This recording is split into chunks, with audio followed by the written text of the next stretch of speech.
আমরা এখন লিবিয়া থেকে ইটালির উদ্দেশ্যে যাচ্ছি এখন আমরা সবাই দোয়া করবেন, কিন্তু এইভাবে অবৈধ পথে ভাই কেউ আসবেন না। এটা কি জানের ঝুঁকি? যে যেভাবে পারে সেভাবে টাকা রাখে ভাই। আর সবচেয়ে বড় কি জানের ঝুঁকি?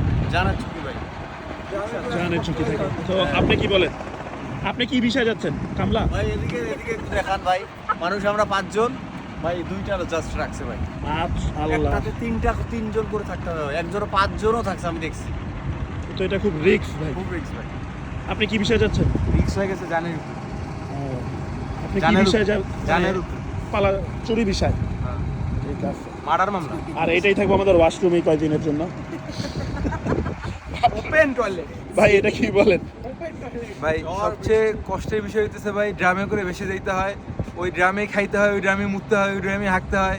আপনি খাইতেছেন হাঁকতেছেন একই জায়গায়, এটা ভাই বলেন এমনি কষ্ট করে যাওয়া যায়? এতে দেশে থাকেন, দেশে হাঁকেন। জানের ঝুঁকি কিরকম ভাই? ভাই জান তো নাই, জান তো আল্লাহর কাছে হাওলা দিয়ে বেরিয়েছি ইতালি যাওয়ার উদ্দেশ্যে। এমনি ইতালি যাওয়া যায় কষ্ট করে? না ভাই, রাইট। তো এই যে এখন আমার সাথে একটা ইনসিডেন্ট হইলো। যাওয়ানোর সময় দেখলাম যে আমার গুলি করছে সোমালিয়ান কিছু জলদস্যু। তো এটাই লাস্ট আপডেট, যেহেতু আমি একটা সাহসী সাংবাদিক। এই যে ক্যামেরা নামাইতে বলতেছে, ওরা ক্যামেরা নামাইতে বলতেছে। ওকে